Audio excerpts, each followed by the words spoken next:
first story is titled, Am I the a-hole for refusing to babysit for my brother and sister-in-law after they previously told me they don't trust me?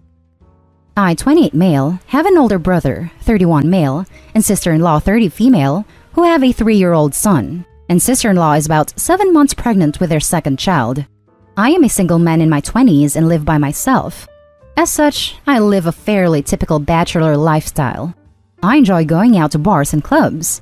In the past, I have attended music festivals and dabbled in substance use, and I do not apologize for it. It's the way I am choosing to live my life right now. But I am also working full-time for a Fortune 500 company and making, well, over 6 figures. All in all, I like to think that I have my stuff together pretty well for a person my age. When my brother and sister-in-law had their first kid, sister-in-law pretty much told me in no uncertain terms that she would never trust me to watch her son by myself. She told this to me completely on her own, and when I asked my brother about it, he pretty much just sided with her and shrugged. Now, I admit that some aspects of my lifestyle are not kid-friendly, but I also understand there is a time and a place for everything, and I would never do anything to put my nephew in any compromised situation. I have never pressed the topic with my sister-in-law or my brother, and until recently, it has never been a problem.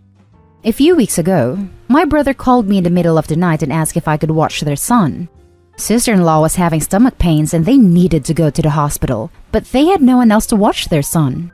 Sister-in-law's parents were quarantined after COVID exposure, and every other option they had couldn't do it. I was literally a last resort. I asked if sister-in-law was okay with it, and my brother said she didn't know. He was asking me and he was desperate. I told him the only way I would be okay with it was if sister-in-law asked me herself, because I didn't want to cause an issue. My brother told me they didn't have time and they would drop off my nephew on the way to the hospital in an hour.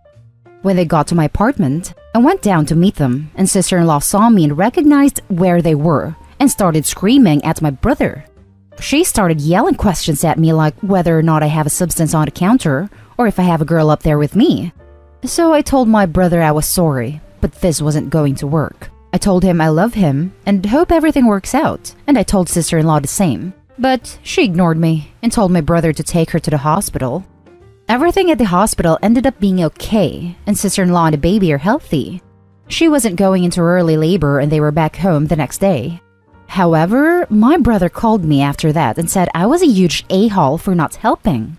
I said it wasn't really my decision, as sister-in-law made it pretty clear in the moment that she didn't want her son staying with me.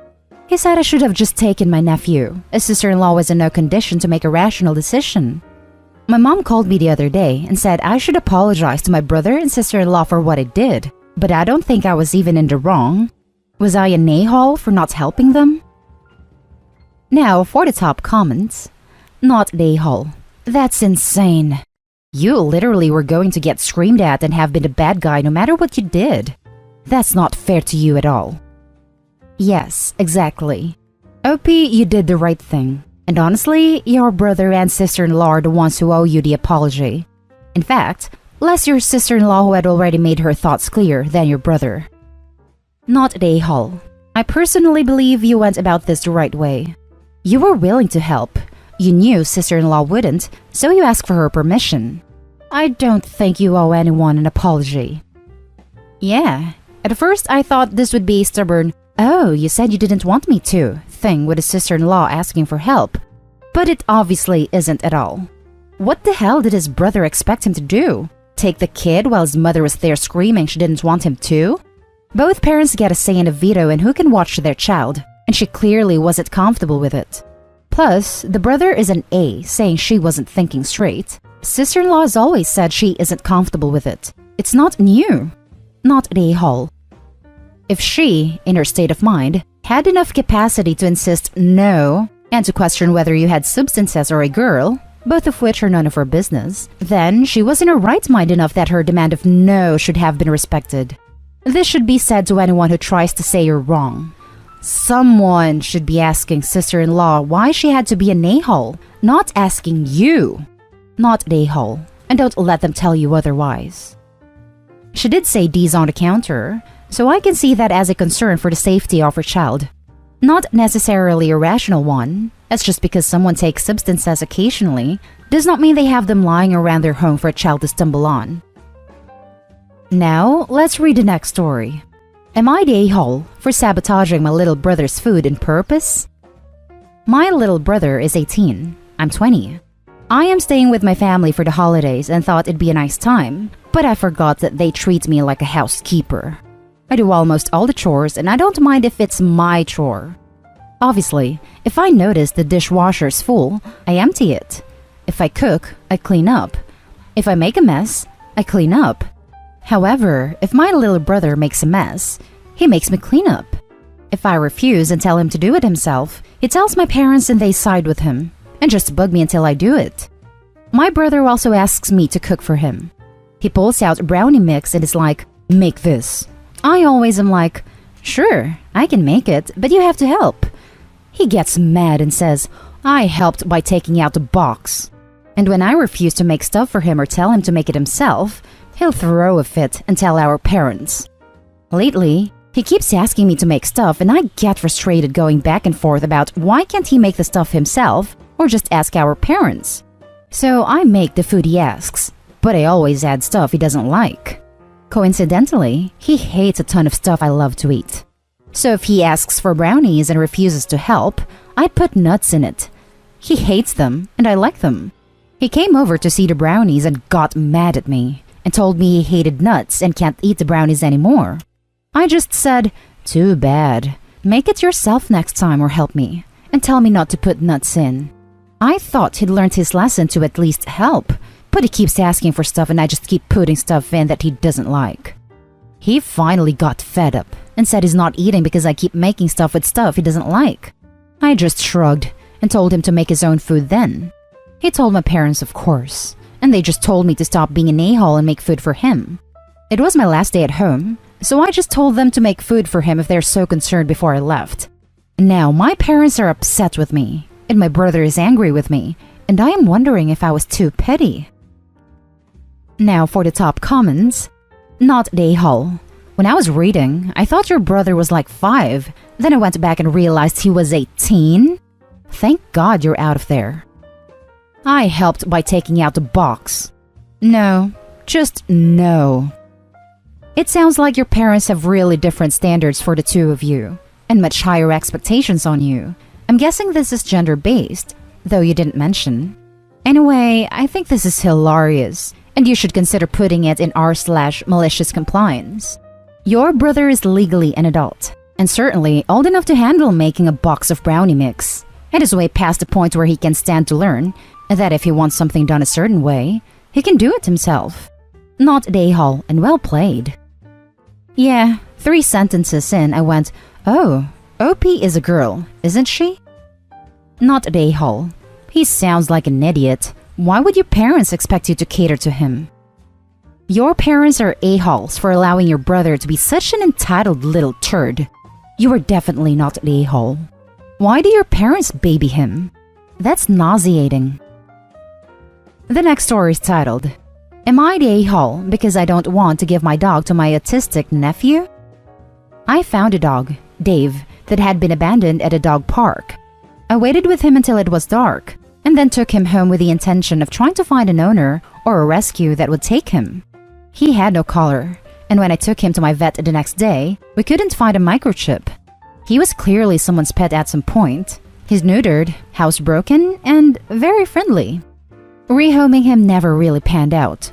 No owner ever turned up despite searching and posting on lost pet pages, and I wasn't willing to take him to a kill shelter. My husband was annoyed at first, but it's been almost 2 years now. My other dog has bonded with him. I've fallen in love with him, and even my husband has grudgingly accepted him. As far as I'm concerned, Dave's part of our family. My brother-in-law and his family relocated to our city and moved in with us while they were closing on a house. My 8-year-old nephew has autism, and it's caused him some struggles. His parents had talked about trying to find him a pet, but I guess they never found a good fit, at least until they met Dave. He really bonded with Dave, to the point where he sneaks out of bed at night to sleep in Dave's dog's bed with him. Dave is all he talks about, and he gets upset whenever we leave the house and don't take the dogs with us. I guess my sister-in-law talked to my husband about keeping Dave when they moved out, and my husband told her he'd have to talk to me, but I guess there was a strong insinuation that it would be okay. I only found out about this proposal when my brother-in-law approached me and thanked me for letting them keep Dave before my husband ever even mentioned it to me. My husband and I had a fight, and when the dust settled, it's the three of them against me. My husband feels that because Dave was living with us more by accident than design, so we were really fostering him more than keeping him. And so it would be selfish to keep him when my nephew clearly loves him so much. He says we can go to the shelter and get another companion for our other dog. So that's like a win-win. Dave gets a home and another dog gets out of the shelter for Christmas. And Dave would certainly be very loved and spoiled with my in-laws. And yet, after 2 years, he feels like my dog. The thought of giving him away after all this time hurts. And the idea that my in-laws are using my nephew's autism as some kind of trump card to prove they're entitled to have him really rubs me the wrong way. And I don't see him as interchangeable. Like, I can just pop down to the shelter and score a perfect replacement. Now, let's read the top comments. Not at a-hole. They're trying to bully you. Now, a conversation between you and your husband about whether to keep the dog is one thing. But your husband basically did this without consulting you. But your brother-in-law and his wife have no say in this. Their autistic kid is irrelevant. Exactly. The husband should have at least said he would talk to Opie but no promises, and then ran it by the wife. The husband should have known how much Opie cared for the dog, even his feelings may have been little.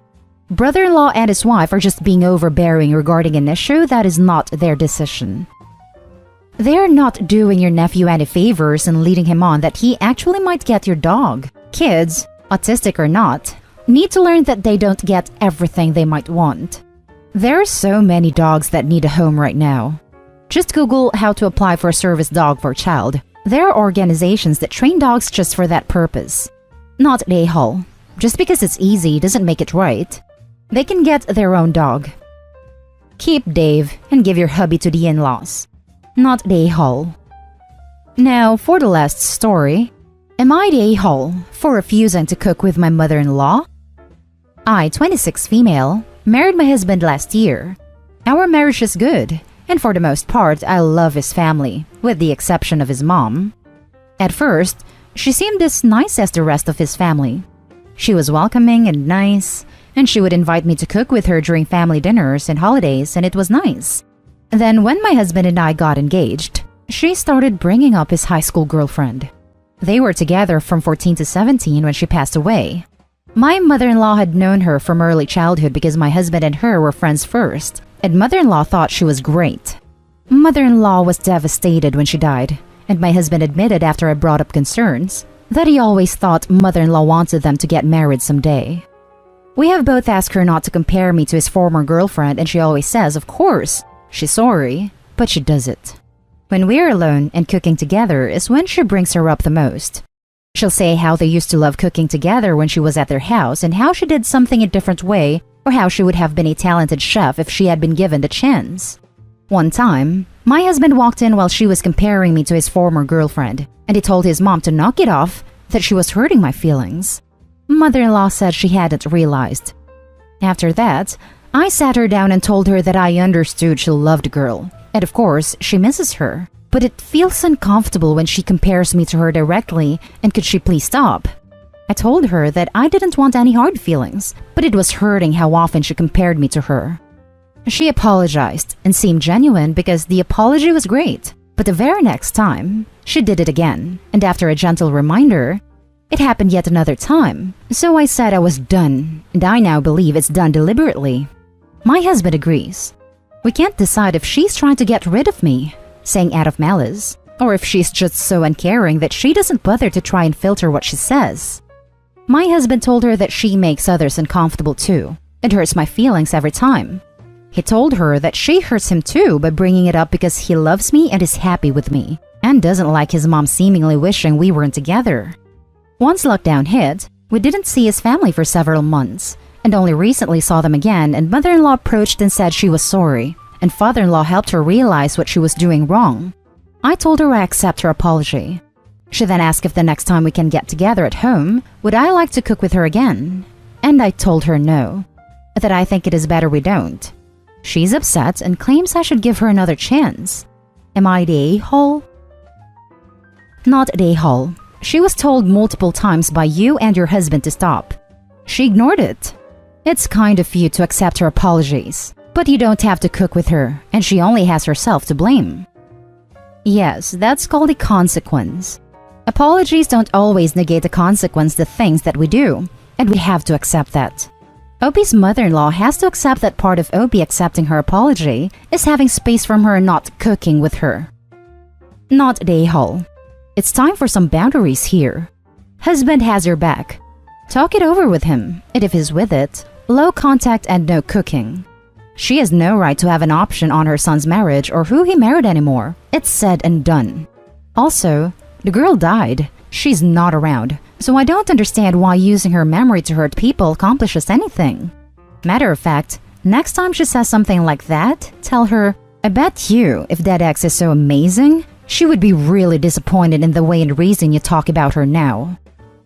Not the a-hole. Let's say she really did change and won't be doing that anymore. The fact is, she promised this before and failed to keep it, literally every time she made it.